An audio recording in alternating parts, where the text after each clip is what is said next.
Thank you all for being here. This is part two of a cultural responsiveness webinar series hosted with NAMI California here today. So let's jump into it. First things first, I wanted to give a disclaimer. This training is offered through the Community Mental Health Equity Project, PA Center, which is funded by the California Department of Healthcare Services and administered by the Center for Applied Research Solutions, also known as CARS. The views, opinions, and content expressed in this presentation do not necessarily reflect the views, opinions, or policies of the California Department of Healthcare Services. So the CMAP TA Center receives funding, AB 74 funding administered through the California Department of Healthcare Services to provide TA to counties and CBOs, as well as support the Department of Healthcare Services with updating cultural competence plan guidance. And that guidance guides counties in planning services and systems that lead to reduced behavioral health disparities. CARS, the Center for Applied Research Solutions, is the lead agency on the CMAP project to implement this technical assistance and training and consultation for the broader initiative. Our TA will support culturally and linguistically responsive and data-driven behavioral health services to reduce disparities. And I want to note that all TA will be made available at no cost, for example, like the webinar today. Also, as part of this initiative, the Office of Health Equity through the California Department of Public Health also receives AB 74 funding through CMAP to contract with 34 CBOs in support of building upon the California Reducing Disparities Project. So many of you may be familiar with that.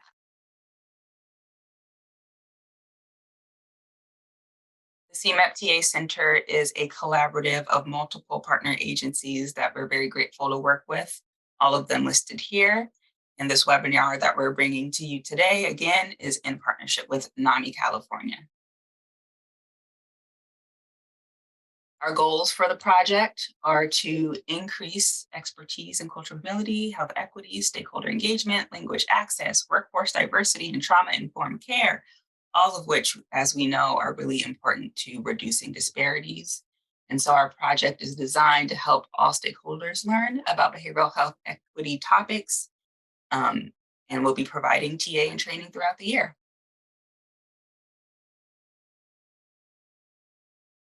Our aim is to practice our values in everything we do, from this webinar to all of the training and TA will be providing over the course of the year. So our approach to this work is rooted in being equity driven and anti-racist, being strengths-based, again, being trauma-informed, valuing and elevating lived expertise, valuing community engagement, collaboration, and data for equity. These values inform the content of the TA we provide, the experts we work with to provide the TA, and the learning modalities that we'll be offering. So for example, through this webinar, you'll notice that we start off with music, and that's a trauma-informed approach to help folks have a moment to take a breath, take a moment to get settled as they enter in. We try to bring in culturally affirming songs, which you'll notice. And other things that we do is that we encourage folks to use inclusive, non-stigmatizing, and LGBTQ+ affirming and anti-racist language as we hold space with each other in these events. For example, we won't be using the term crazy or insane when we're having discussions about mental health, and we are respectful of pronoun use. So we'll be modeling that behavior in these spaces, and we ask that you all do the same and be mindful. As noted, the agencies and types of folks that we serve through this project are behavioral health departments and community-based organizations and ethnic services providers. So many of you may be county staff, you might be ethnic services managers or MHSA coordinators or other types of county staff. Many of you may be in community-based organizations. Regardless, we hope that the information that you gain today is useful for you in your practice. And just a brief note outlining the types of TA that we'll be providing this year. In addition to more webinars, we'll also be offering opportunities like learning collaboratives, which are peer-based cohort types of learning opportunities, leadership academies, And if you stay tuned to our listserv, we'll be sharing out information through that as well. So keep an eye out for email announcements that we'll be sending. And with that, we can kick it off to Ragini. Thank you all for being here today. Welcome back, or just welcome in general. On It's Thursday, right? And so thank you for being here. My name is Ragini Lal. My pronouns are she, hers. I am NAMI California's former Director of Workforce and Community Engagement and currently a student in training in pursuit for licensure in mental health clinical counseling. I'm just going to be presenting part 2 of the Cultural Responsiveness workshop today.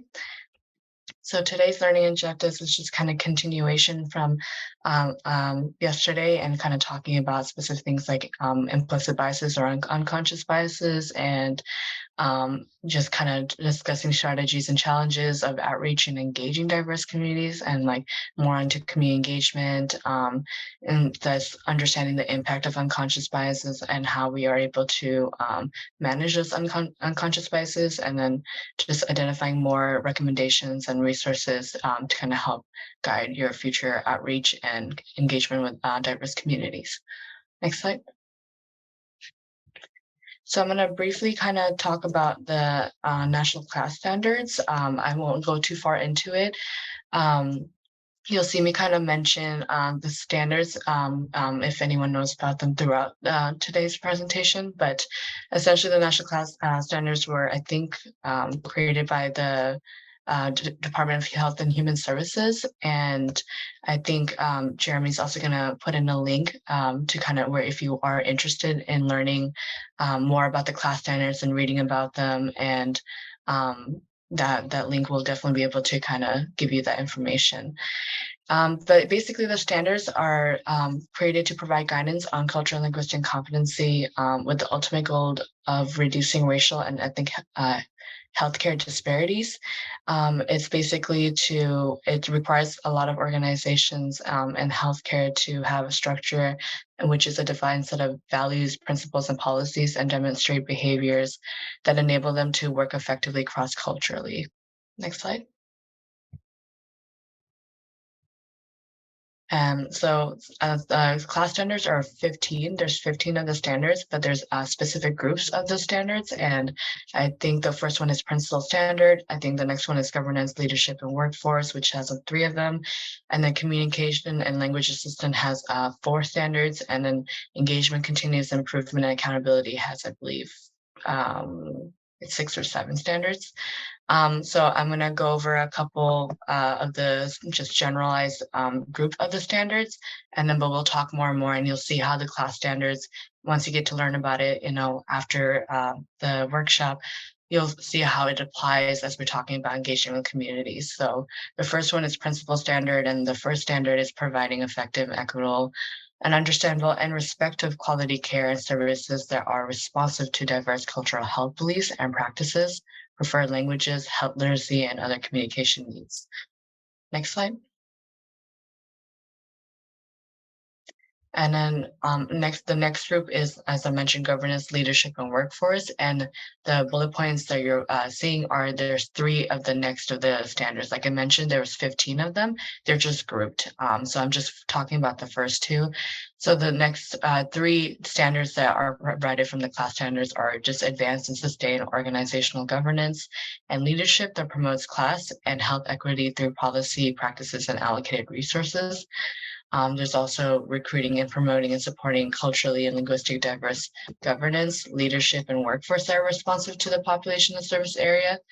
There's also educating and training governance, leadership, and workforce in culturally and linguistically appropriate policies, practices on an ongoing basis. So you can see that a lot of the class standards are kind of what I mentioned a lot yesterday. There's a lot of recommendations.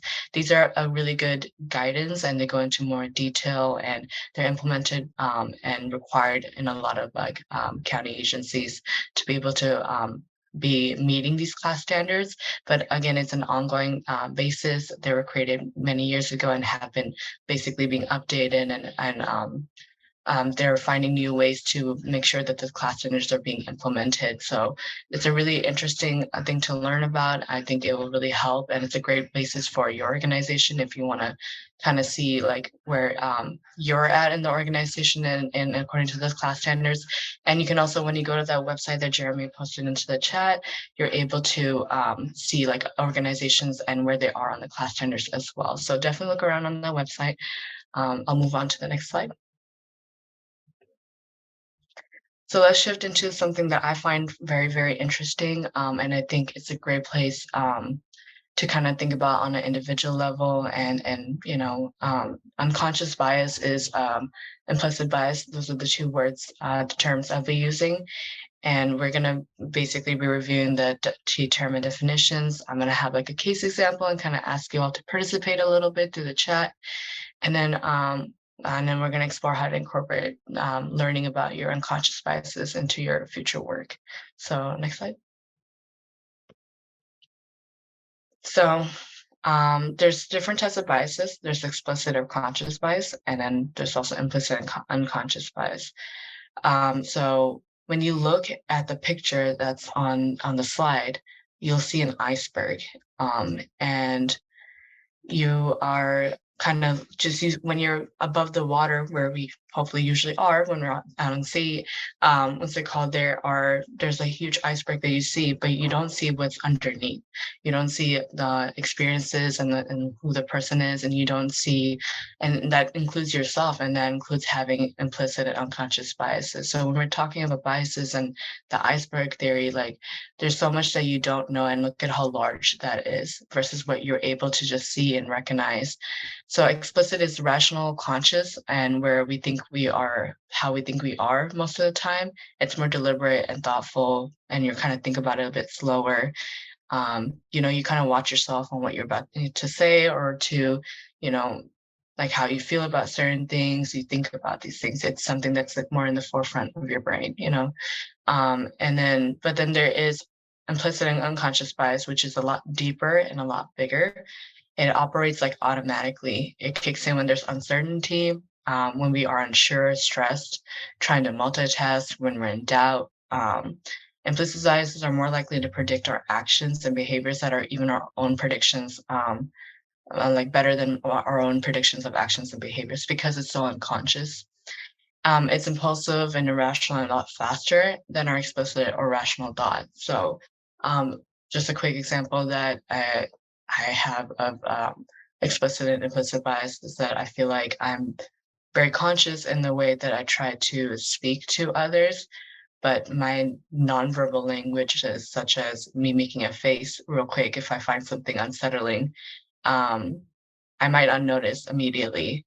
As I, mentioned and define explicit and implicit biases, biases come from individual lived experiences and community and family and friends, society, history, culture, media. There's several different ways that biases can naturally form. And then both explicit and implicit biases, just, that our own experiences shape us to kind of what we think. It's very natural and human for us to like base judgments, because it's part of our survival mechanism to, understand what might be upsetting to us, where our boundaries are, what's dangerous to us, what we enjoy, what we adore. And sometimes that leads into the type of people that we talk to, the people that we interact with on a daily basis, whether you are deliberately thinking about it or it just comes on an unconscious place. So there's many places where biases come from, and everyone has them. So that's a pretty normal thing to have. The next slide is to work through biases. This is kind of different places where we can, different ways to like work through the biases that we have. We can detect and find out what our biases are. One of the great ways to do that is using the implicit bias Harvard test. It's a very well-known test. I think Jeremy will post in the link for y'all to be able to kind of view it. Feel free to on your own time to kind of take a look on your the test. And you agree to taking the test, and there's several different kind of tests you can take. It's about disabilities and religion to gender, sexuality, all the different identities that I talked about yesterday, the different identities that make us who, and like where our biases are formed. Other people have them too. And age, it can be for race, skin tones, specific cultures, transgenders. There's several of them, and the cool thing is that they're usually updating more and more tests. So if you're curious, take as many or as little as you'd like, but I highly recommend starting to kind of recognize where your implicit biases come from. It is a and because that will lead us to reflect and understand that part of ourselves.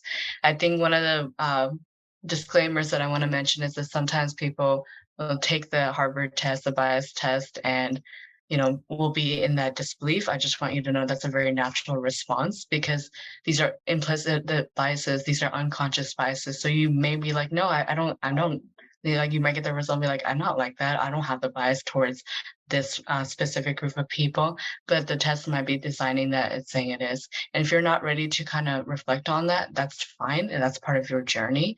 Um, but it is a great place to start and think about, where these implicit biases come from. And if you trust the test to be able to, define that for you, sometimes it's okay to just sit back and understand like, okay, maybe they're onto something.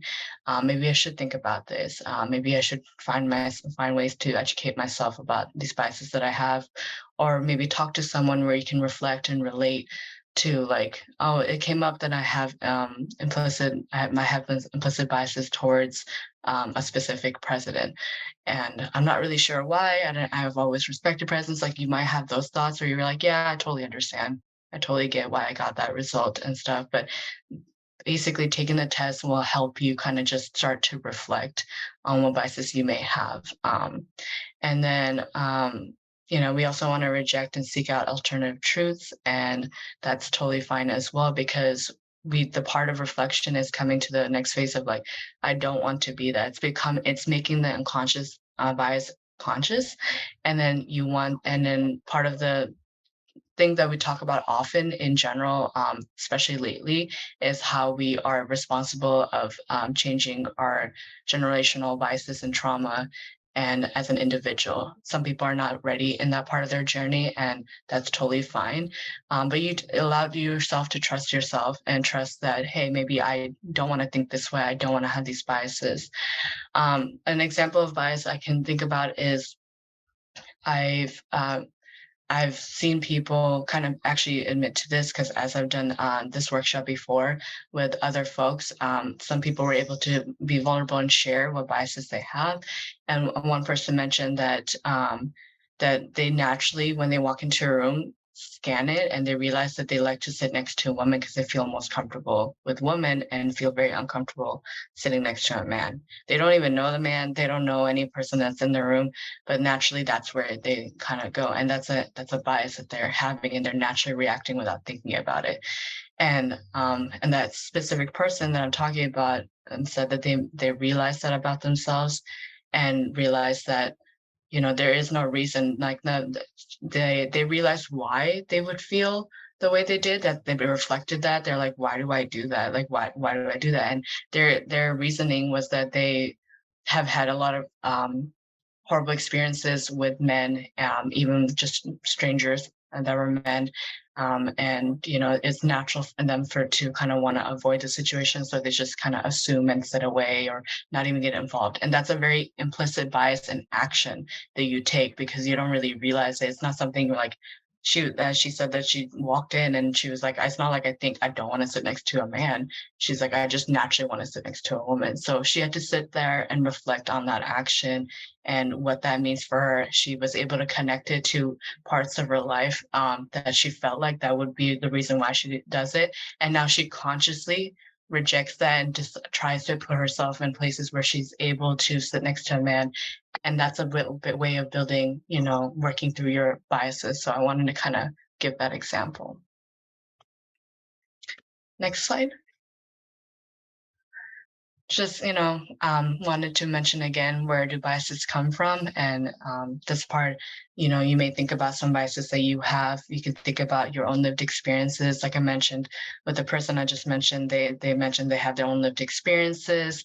And they said as a community she identifies as a woman, and the experiences she has as a woman, when she talks to other women about it, they also feel the same way. So where your biases are, you just know that the other people probably have similar biases too, and it's okay to get that support and work through that. And it's okay to, as long as you get to a place eventually where you're wanting to reject those biases, to form better communication and bonds, and to understand that there's a lot more to a person than the tip of the iceberg, and there's something deeper, and that not everyone's going to be the same way as the lived experiences or what you were taught, and what you may have been, raised with, and that means family, friends, what you may know about society and history, culture, and even through media. I know that's a big place of building implicit biases.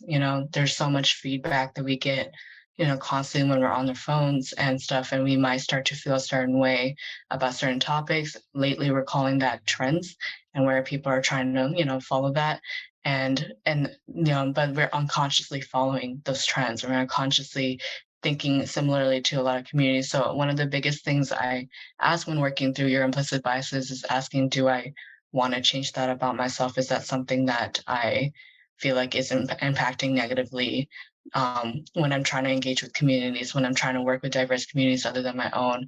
um, the reason why I think about biases a lot, especially as a therapist, is when a client comes in and I need to kind of sit back and reflect and make sure that my biases aren't coming through as I'm trying to support that person.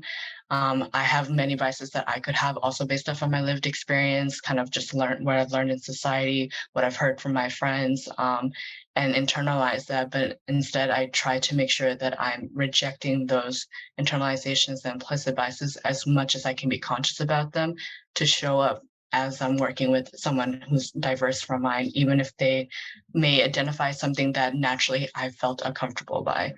And I want to make sure that I get to a place where I'm not feeling uncomfortable by that. So you have to show up in order to kind of be able to build that communication and bond and the relationship, like I mentioned yesterday. So let's go on into the next slide. This is an example for y'all who have heard me kind of do these workshops and trainings before on cultural responsiveness. And this is an example that you may have had, but just, indulge in it. So just example is like how implicit biases do make an impact. So a man and a son were in a car accident. Next slide. And the man died on the way to the hospital, but the boy was rushed into surgery. Next slide. The surgeon said, "I can't operate for that's my son." So just in general, let me know your thoughts based off of what you know about this story. What strikes you about the scenario? I'm gonna just kind of in the chat real quick.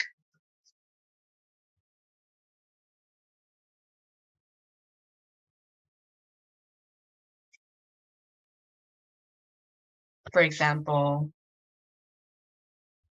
the doctor is his mother. I'm biased because I've heard this riddle before. Thank you. Thank you for being honest, Phil. You grew up with this riddle? Okay. So someone mentioned the doctor is his mother. I'm gonna kind of go off of that example for the sake of just time. Um, what's it called? So we're assuming that, that from the first slide we saw that the man and his son were, what's it called, in the accident. The son went to the surgery, assuming the doctor is male. That's a great way of understanding your bias. I'm probably gonna say your name wrong, but the Maribel said two fathers, assuming doctor is male.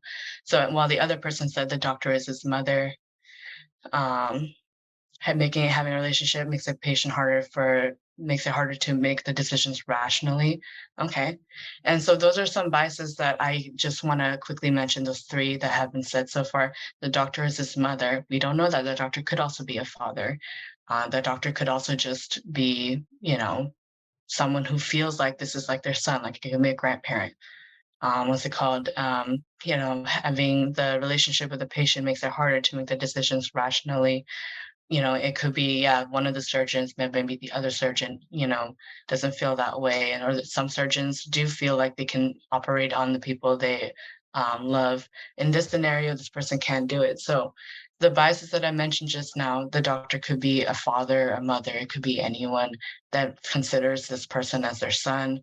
Um, that's kind of where the biases come from. We naturally think, oh yeah, that makes sense. The surgeon can't operate on them because it's their son. Or we naturally think, yeah, that's definitely, when we think about surgeons, people sometimes naturally, based off of things we've heard, think surgeons are male. And then sometimes the other natural bias I saw was that the doctor is his mother, assuming that the parental relationship is between a man and a woman and stuff. So these are the type of biases that we naturally come across and understand based off of the little information we even know about the story. So I just kind of wanted you all to reflect that a little bit. Next slide. I also want to mention that all of the people who participated, it wasn't for me to be like, hey, you were biased. I'm just saying these are some biases that may come across. I'm not saying they're your biases. So I just want to make sure that I mention that to you. But thank you so much for participating. So, um, so when people realize that their actions contradict their intentions, they are motivated to act in a non-prejudiced way in the future. Self-awareness is one of the biggest ways on practicing biases. It's self-regulation that decreases unconscious bias over time. Um, you know, so it's like thinking about how the iceberg is from what you see in the water and bringing it up more and lifting it so that you are able to see the full iceberg. And that usually means reflecting on yourself. I think one of the most amazing parts, I think one of my most favorite things about human beings is our ability to self-reflect and understand what we're doing, and in such complex ways and where we come from. And part of that is accepting, the lived experiences that you have, and that it's okay to have these biases. I really want to, quickly emphasize that biases aren't necessarily a negative thing. It's how you act upon them and how it can impact another person that may be the part that where negative consequences may come. What's it called? That's where biases really do play a part. Having them naturally is completely understandable and valid. But when you're conscious about them and working them and being intentional, working through them, that's kind of where the self-reflection is really needed and regulating those unconscious biases. So let's go into the next slide.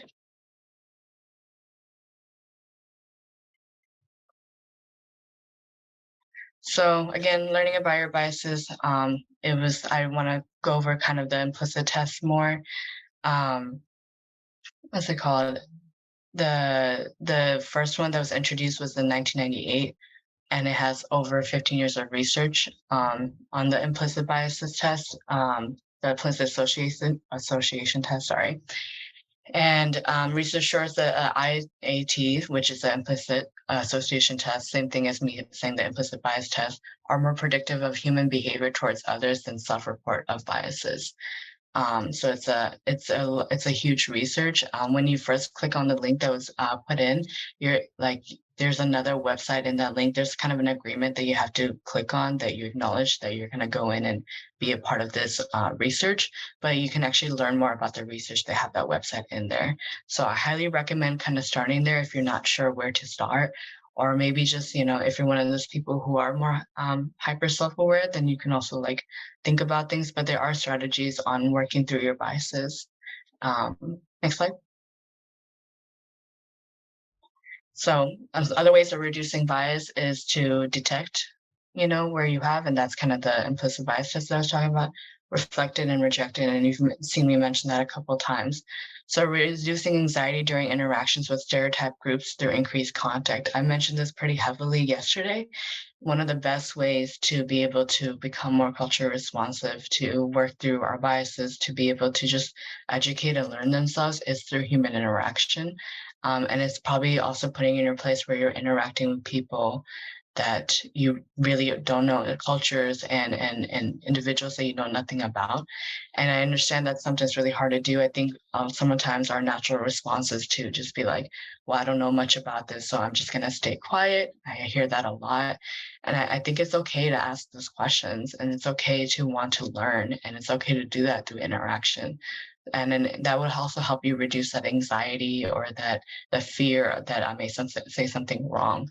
One of the biggest things when we're working through biases or becoming self-aware is also learning to, forgive yourself and understand that you're ever evolving. So if you don't know something and now you know and you want to act on what you know, that's a good thing. That's growth. So I just wanted to mention that you can do that just through interaction. Negative emotional state, increasing stereotyping. So just, having to regulate your emotions. And like I just mentioned, sometimes we have that fear. Sometimes we want to avoid things based off that fear. It's okay to kind of regulate that and detect it and kind of sit with yourself. It's like, why do I feel that way? And kind of ask yourself that. And you're imagining yourself in other shoes, and partnerships decrease biases. So what that means is really honing in on your empathy skills and feeling empathy and being able to understand where the other person is coming from. We talked about many different cultures yesterday, and the different groups of cultures. And we talked about how it makes a person, a human being, a very complex being, and including yourself to everyone else. So putting yourself in their shoes is a great way of kind of reducing your own biases, and being present in the moment with them and showing up where they are is really important. One of the people, I think it was Lisette yesterday, really mentioned that we really need to meet communities where they are, and that's kind of another way of an organizational level not showing biases. And you want to basically really view each individual as an individual over just categories. We do have similarities. We do all have similarities. There, in a community, we belong in certain shared beliefs and groups because of the similar shared beliefs and attitudes about certain things.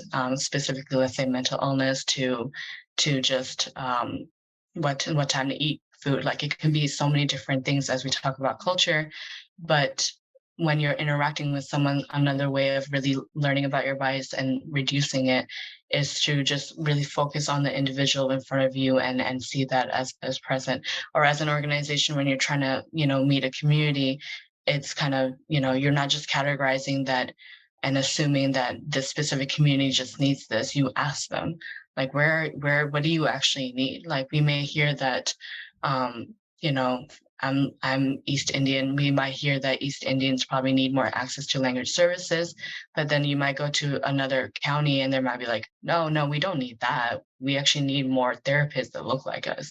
We're good. We can speak the language is fine. We need that. So it is very different and it's very individualized. So we have to kind of think about it more on a local level or just the person level, depending on how you work with communities, in your organization. So the next slide. Um, so how do we create safety and navigate challenging topics? I kind of mentioned it heavily yesterday, but we're going to kind of shift into other parts. And I'll mention biases throughout the rest of the slides, but we're going to shift into kind of like navigating different challenges and kind of recommendations I can mention on as we're answering some of these questions. So next slide. As I mentioned yesterday, the goal is to create a safe and trust in the environment. I mentioned some skills, so this is just kind of a refresher to be and to listen and be curious and open and listen to what is being said and what is not being said. So paying attention to verbal and nonverbal, acknowledging the differences and the similarities. It's totally okay to relate. You can relate even though you come from a different culture, because you can relate to the experiences and the feelings. You might not relate to the experiences, the exact experiences they have, but in the moment when someone's telling you and you're seeing how they feel, people are capable of understanding that, hey, I didn't go through that, but I understand what that's like. I can, some people, like a lot of people, naturally think about an example they've had in their life and how what made them feel the way that the person in front of them is feeling. So sometimes it's okay to like know that and be like, yeah, no, I totally understand. But most of the time when we're speaking to someone, where we're engaging with communities, we want to be present and not make it about us too much, but we want to make it We want to be like, no, we do understand because I've had specific experiences like that. And even though they're not the same, I understand the sadness that you feel. Like I understand where that sadness comes from. And, and sometimes a good way to do that is being able to find similarities. But also the part that struggle is like when there are differences, when you're like, there's no way I can relate to that.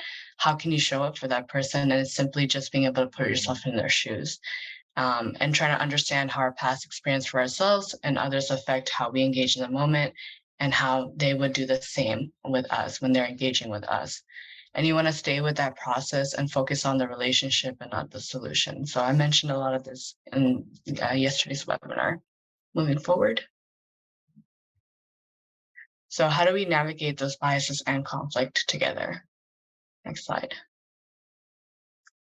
So again, kind of showing up like some of the similar skills I talked about yesterday in communication. You want to be sincere and real with yourself and with the individuals in the community you're interacting with. I feel like that applies to both individuals and organizations. Just really checking in. This is where we are at. This is where I'm at. Can I actually be able to go out into the community and understand what is going on? And when I do understand the information they give me, am I able to provide something? An example I want to bring up is when we previously done this training at UC Davis. This was a few years back in, like, I think 2019.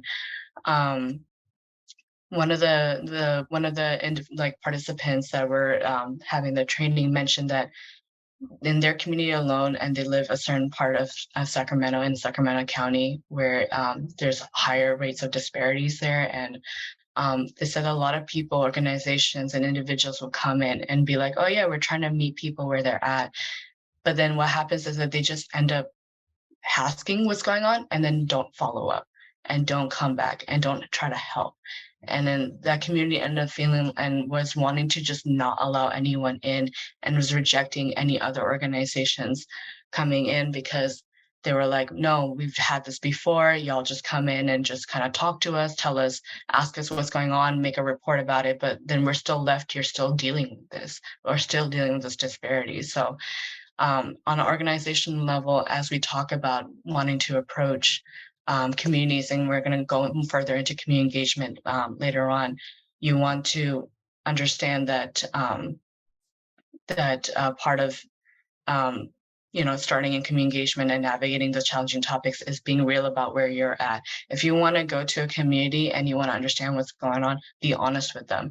Like, we don't have a solution right now, but we want to build that relationship with you. So that's kind of something that I wanted to briefly mention when we talk about being sincere and real and on an organizational level. You want to encourage, courage and honesty in the experience, reflect back what is being said. Using the client's words is when you're kind of talking individually, making sure that you're able to speak to them in a way that they understand. It's part of just being there, at eye level. It's like when I think about the example of, they talk about when working with kids, you kind of get down to their eye level, so that's less intimidating.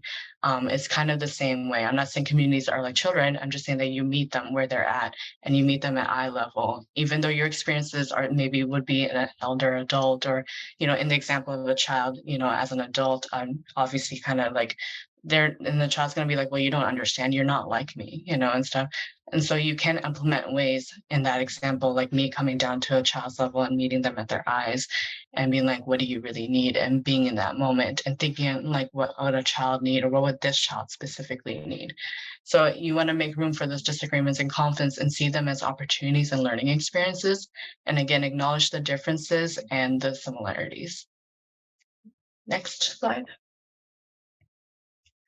So these are some recommendations on what's it called, communication and language assistance. And I think they're also I think these are also the other 4 class standards as well, as you read through the 15 standards. So part of communication language assistance and the class standards are offering language assistance to individuals who have limited English proficiency and other communication needs at no cost to them, to facilitate timely access to all healthcare and services. I know that's a lot more difficultly done, according to, it could be multiple factors in organizations, such as budget and having the capacity. So those are things that before you're able to meet that standard or being able to provide that, there's some tools and resources that you may need to kind of get to that point. Inform all individuals of the availability of language assistance services clearly and their preferred language verbally and in writing. That's also a standard that should be provided and naturally, but I think one of the hardest things is being able to find people who are able to translate a lot of your documents over to your local community needs. I know Spanish is one of the biggest ones, but I know there's a lot of other languages that are provided. And in California, we're so diverse. Each county has like very unique, specific like diversity that the community ends up like kind of being in there. Like in the Bay Area, I know there's a very large, diverse Asian American community. So like thinking about those specific language needs for specific local communities that you have, ensuring the competence of individuals providing language services and recognizing the use of untrained individuals and or minors interpreters should be avoided. I know one of the examples that I kind of mentioned in one of the questions was in Zoom. What's it called? And yeah, so you want to make sure that the people that are being able to provide these services are have the capacity to. So and provide easy to understand print and multimedia materials used by the population in the service area. So yeah, some of the class standards. Next slide. Let's go into cultural sensitivity. Next slide. Again, just navigating those challenging topics. When neutral language is used to reflect empathy and appreciation for the diversity of another, that means you're involves being having humility and being humble. And it increases effectiveness in professional work through understanding and respecting and appreciating how individual cultural factors affect the person in front of us. So a lot of the times it really is just whoever's in front of you and taking it like that person by person and taking it as communities and communities that you're working with and just having the humbleness of knowing that we don't know everything. We know a lot of statistics about communities. We know we've encountered people that may be a part of the community, but that doesn't mean we know every specific community just based off of what we learned so far. So it's good to just ask. Let's shift into principle of community engagement. The principles of community engagement is to identify important factors of planning and implementing an engagement through the principles of community engagement. And then a part of community engagement is into the next slide.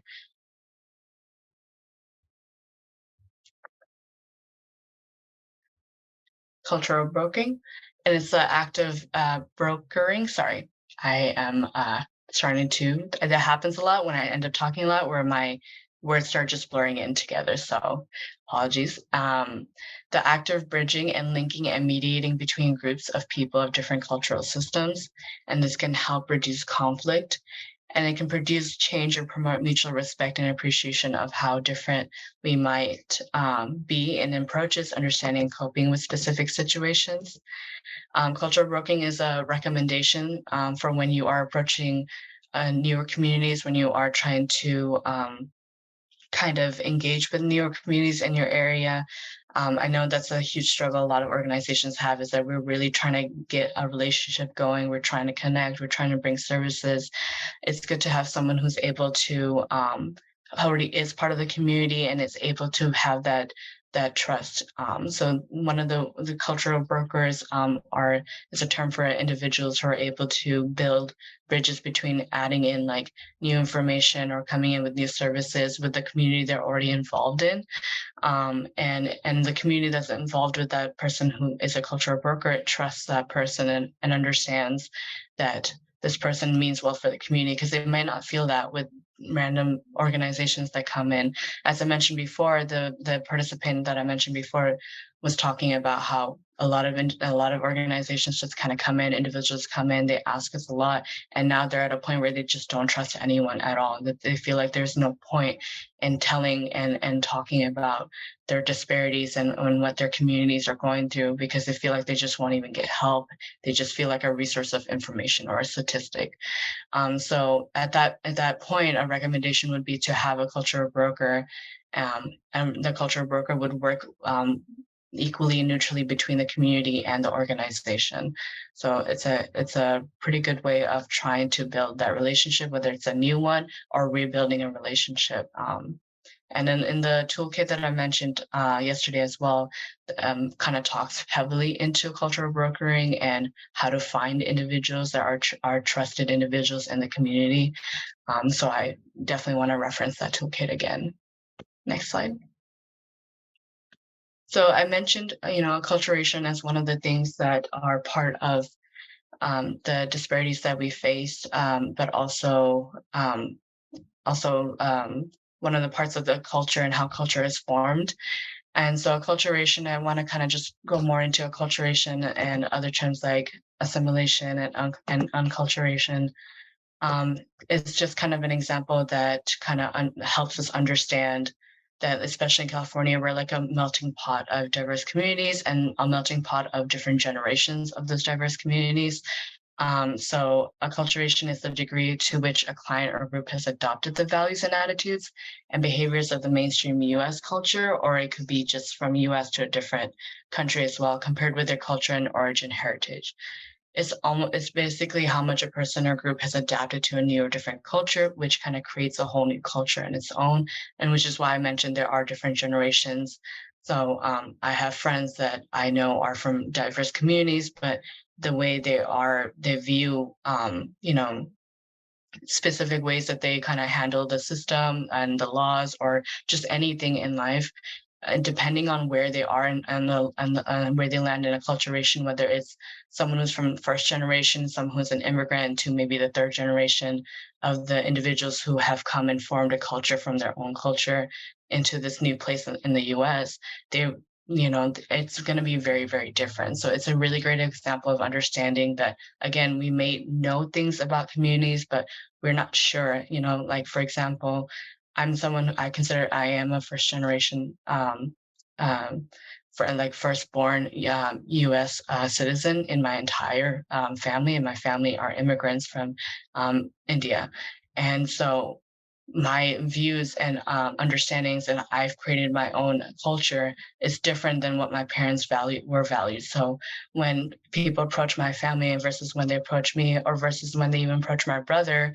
who is also a first generation but is also very different in the way that he's kind of mixed in our Indian culture and when he was raised here in America in the US, and that's going to be all different. So it's really important to understand acculturation and the levels of acculturation, which is on the next slide. So enculturation is a process of adapting one's culture to the predominant local culture. And assimilation is adaptation to the prevailing culture patterns in society, often abandoning one's native culture.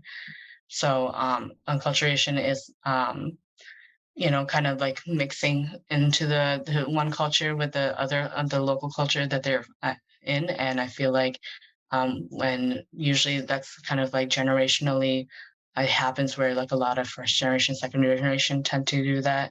And even people who are level of immigrants, their whole when they come from like a different country and they are able to come into a whole new culture, it is a huge culture shock. It's actually a huge disparity.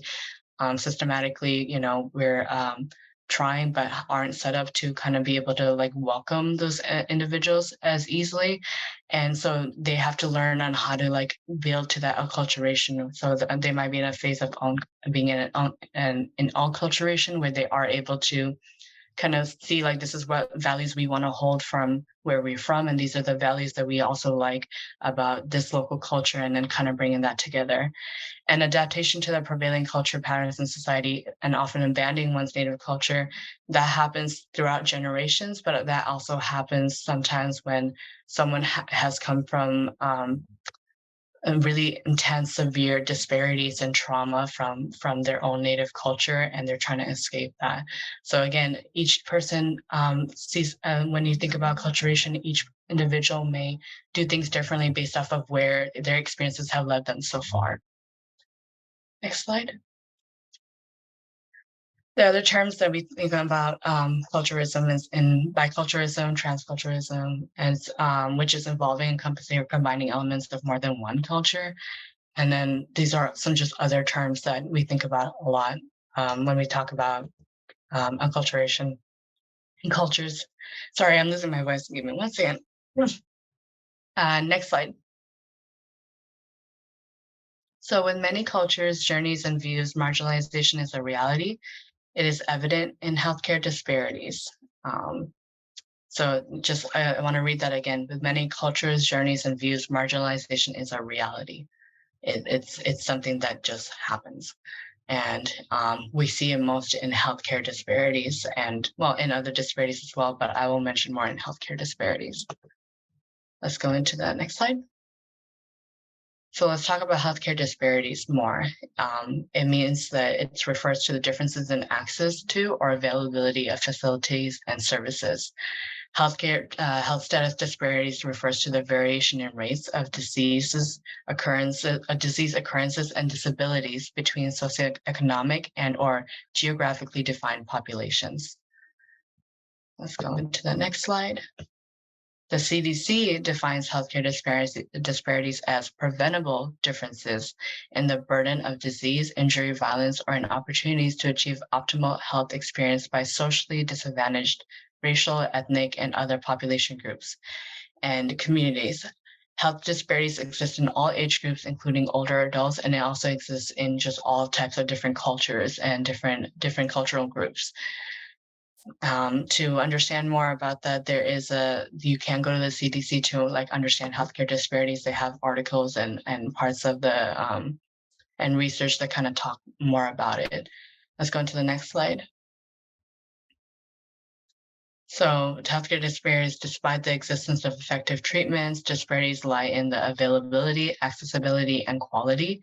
The class standards mention that heavily. When we think about building more culturally responsive practices and services, of the three things we should really focus on are availability, accessibility, and quality.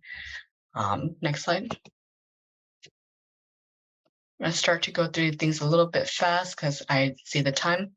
So healthcare disparities are affected by discrimination.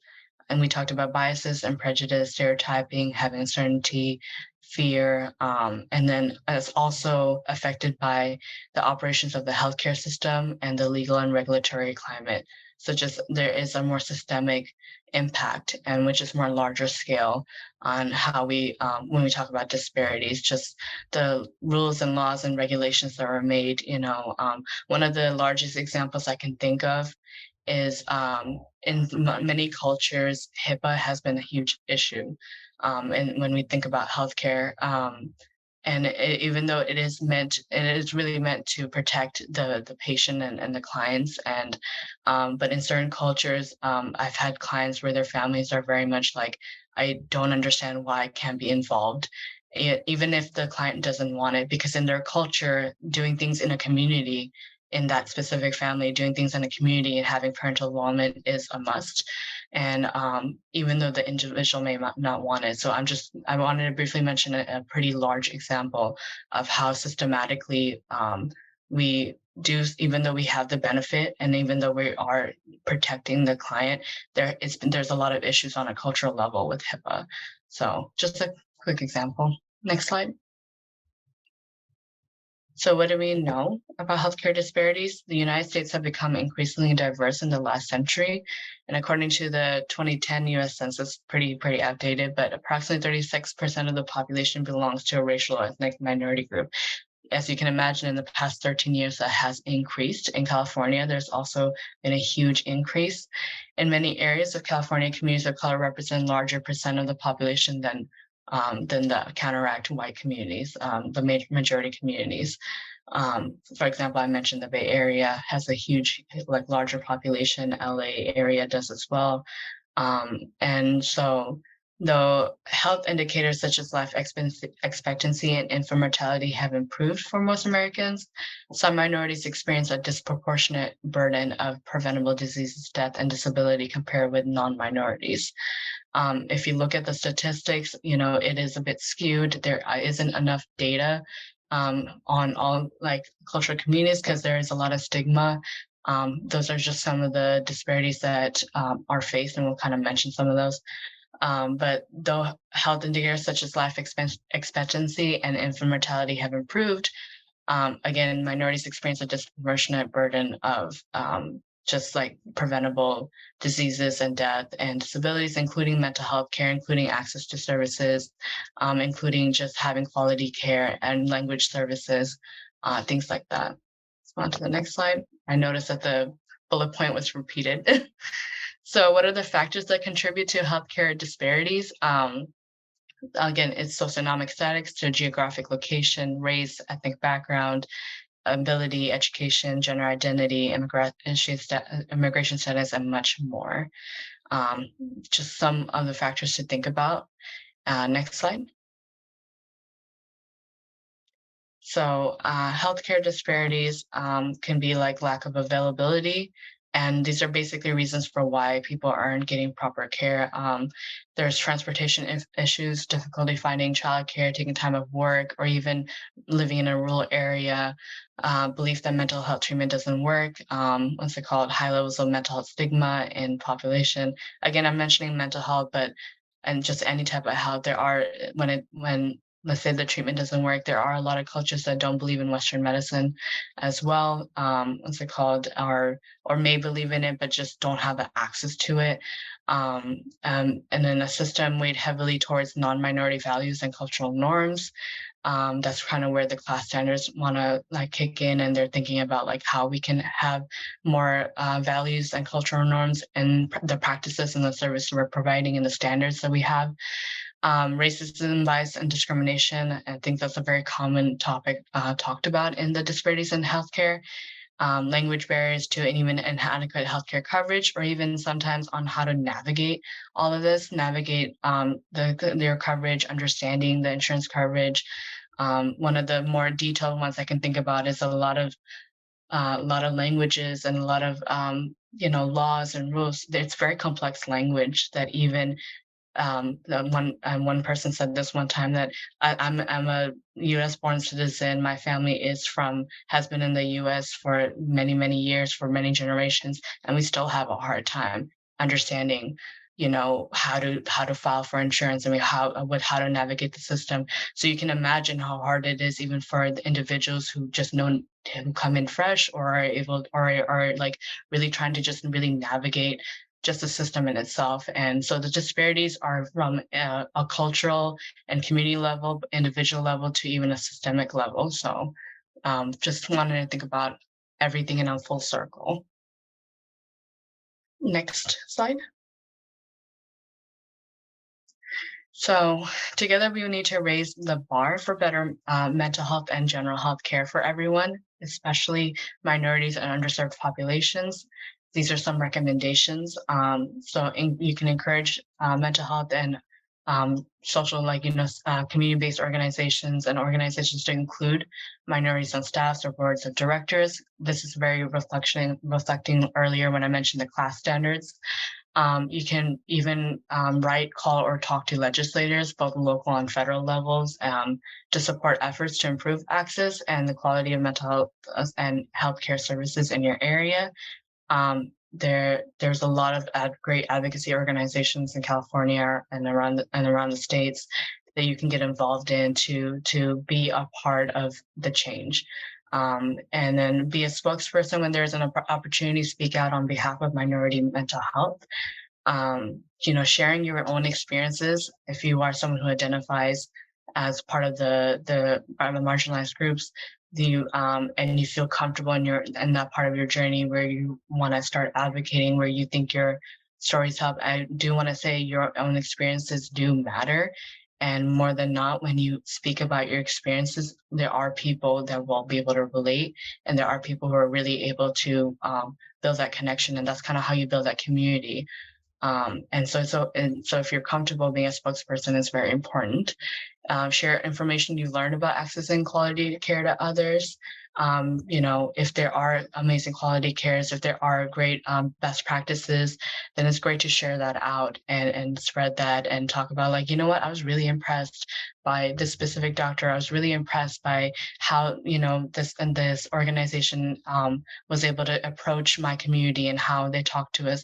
These are the best practices that need to be shared. As much as we acknowledge the disparities, we want to also acknowledge the best practices that are making that difference, that are building better community engagement and actually reaching communities where they are needing them. So try to be more open and understanding towards what minority communities might be experiencing that you might not. So just in general, we talked about having this empathy to be able to reduce those healthcare disparities. Just some recommendations. Let's go into the next slide. I'm going to kind of go over the next few slides very, very quickly.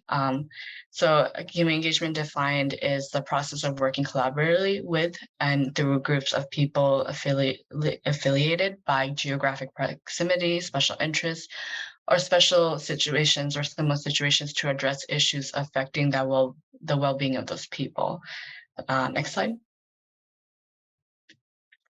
So a community is a group of people linked by social ties, sharing common perspectives and interests, and may also share a geographic location. For example, Sacramento culture and the San Francisco culture are different. They're both major cities, but the vibe's just different. Their culture and the way that the cities are ran are also very different. The counties are different. So we that's what I mean by like local geographic location. Next slide. So why should we engage with communities? And it's a cornerstone of effective public health practice. It's, building opportunities to build skills and capacity within the community successfully. And it's essential in proactively looking for effective long-term and sustainable solutions for reducing health disparities. And then community involvement is extremely crucial in the recruitment and retention of diverse groups and participation in health research, but also just in, again, building better practices and services. So next slide. Again, sorry, I'm going through it very quickly.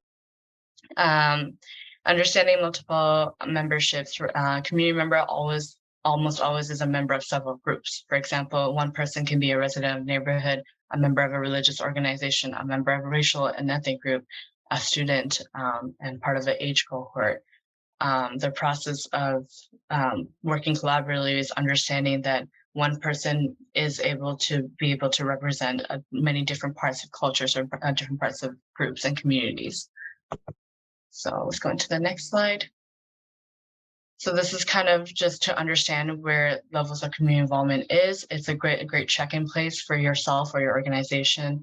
There is an increase of level of community involvement and building the trust and building those relationships. You may be in the outreach phase, some community involvement, the communication flows, but it's more to inform or to be like, hey, by the way, the services exist, you can come to us, entities are coexisting, and it establishes communication channels and channels for outreach. And then the next part is consulting, and it's having more involvement, and it flows to the community and then back. It's more answer seeking, it's getting information and feedback from the community, and you're sharing information back and forth. So you're asking. And then the involvement is when you are able to both kind of communicate to each other, and involves more being part of the community. There's a lot of communities that do like really cool things together, like they do like poetry slams to like gardening or to like cleaning up at the park. And as organizations, a great way to be involved in the communities to go participate and help in what they value in their local communities. So the entities cooperate with each other, and establishes increased cooperation. Then we move into collaboration, and collaboration is more bi-directional, and it's to work with both parties to come to a solution. And that's where your partnership really starts building and trust really starts building. And then to even get to the collaboration may take years. The building relationships with different communities takes a long time. We are trying to work through a lot of disparities together with the community as yourself, as an individual, and as an organization. And it's good to remember that. And you so working through the systemic issues to even just like working through the cultural disparities, you really have to try to take that time to build that relationship to eventually lead into shared leadership. It's like final decision making at a community level. It's very strong partnerships and structures that you have. You're very committed and loyal, and essentially you're really part of the community at that point as an organization. And because you've spent so much time and they respect you for that and they involve you in that, and then they also really value your services, and it brings broader health outcomes affecting broader communities, and it has just a strong bidirectional trust. Next slide. So just again, the continuing community engagement is to, inform, what's it called? And it's again, communication flows from one information to the other. It's just informing, and then consulting is again just kind of more like having surveys and focus groups, and having meetings and wanting to kind of just be like, hey, this is what we do, this is what we can do for you. And then involvement is going through workshops and doing committees and being part of advisory panels and involving the community in those advisory panels in your board. Collaboration is again more like deliberative and forums and going through juries and going through, um, NAMI does the advocacy days, and we really try to involve all different types of voices and community members to talk about specific policies that are made on a state and federal level. And then again, shared leadership. So final decision making is at a community level. So really, really being involved, making them part of the board, making them part of the staff. It's just really good to have that. Next slide. So just some recommendations before starting a community engagement effort. You want to be clear about the purpose or goals of the engagement effort and the populations and the communities you want to engage with. So you really want to be honest. If you are going to go to if you are going to go to the community and show up at their doorstep, at their street, at just wherever the community is, and if you want to say, hey, we're here to help, are you going to actually be able to do that? Or are you here to actually just get more information? Like, be honest. I'm like, hey, you know what? I understand this is going to take some time. I want to prove to you that you are able to have, utilize us as services, and how can I do that? And right now I would want information, but eventually I would try to build that relationship with you. You can just be honest with the community members, with the cultural brokers of where your goals are. Building a plan, a long-term plan to engage communities beforehand is also important to do. And then for engagement to occur, it's necessary to go to the community, show up, where they are, establish those relationships, and then, build that work and seek that. And the biggest thing is to seek commitment. I think with organizations, we have all these, we want to, but do you have the capacity to? So you have to look inward. Do you have the capacity? Do you have the budget? Can you do the things that the community needs to build that commitment? And if you don't right now, maybe, wait on it and to probably do it at a time where it does, where you are able to effectively build that relationship and engagement. And for it to be successful, it's necessary to partner with them to create the change and improve health outcomes. And then that means a long-term commitment by engaging with the organization and its partners and the community altogether. Next slide. I won't really read off too much of this, but these are the 9 principles of community engagement. I forgot where they're from. I'll probably mention it in a little bit later. I'll talk to the CARS team to make sure I have better information on it. But these principles are just ways and strategies of how you can start engaging with communities, regardless of where you are on the forum of like with levels of community engagement and stuff. So I'll kind of skip past that for now. Let's go into the next slide.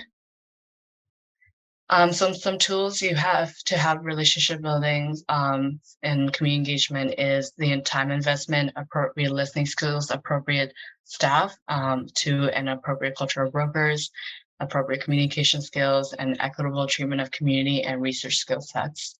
And then to build the plans, it's having goal setting, task and identification, project monitoring, and small steps to approach creating a research agenda.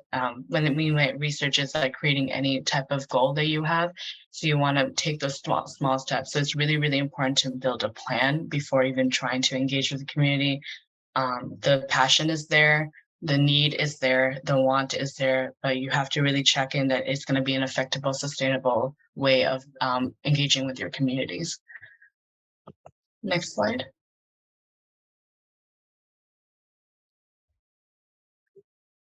Of course, I think this is the second to the last slide.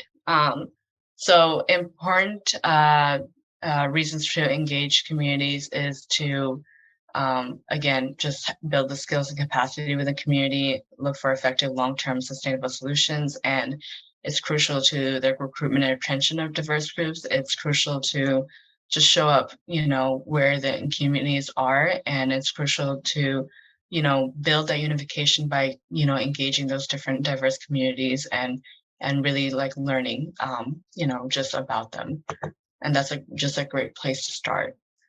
And so I just want to wrap it up into the next slide. The biggest goal is to create a very interesting environment where everyone feels they belong and have equally empowering experience. I think that could be said on an individual level, when you're interacting with individuals on an organizational level. And I think just in generally like a humanitarian and a just like a country level as a US. I think the goal that we all have when we're working with diverse communities and wanting to be culturally responsive is that everyone feels that they have a place that they belong and they have and to build an inclusive space, just want to everything that I've mentioned so far, it's on the slide, keeping everything open and accessible to interacting with them with kindness and patience. So I just wanted to quickly mention this goal again, because the idea of being culturally responsive and this is the goal is to maintain a sustainable environment for all, and recognizing that we're all human beings in the end and we all have a place here, and it's important to like make each other feel heard and give each other the basic needs. And for everyone who's here is wanting to do that, I just want to say like a great appreciation to everyone who's involved in making these changes, the effective changes in the world. And I want you to congratulate yourself on that, because you're making that difference. So yeah, that's all for me. If folks have any questions or thoughts, anything that they want to share out, feel free to turn on your mic. Good afternoon. I just wanted to say that I am so glad that I stumbled onto this. I wasn't even aware that it would, that it was happening until the day before. But being that I'm really trying to be a part of a movement to help bring minorities and other ethnic cultures together. So not only do we want to we wanted to bring a safe place for them to discuss and receive support, but also to teach one another about each other's cultures. I think we'll better understand each other if we try to learn about other cultures. So again, I just wanted to say thank you for this forum. Thank you, Michael. I super appreciate the kind words, and just shout out for your passion and wanting to really wanting to learn from other cultures. And then, I know yesterday you mentioned that you really want to reach out to the community in Solano County, and just thank you for all the work that you do. Thanks. And thank you. Thank you for all being here today. Thank you, Ragini, for your phenomenal presentations yesterday and today. Always learn so much from you and enjoy sharing space with you.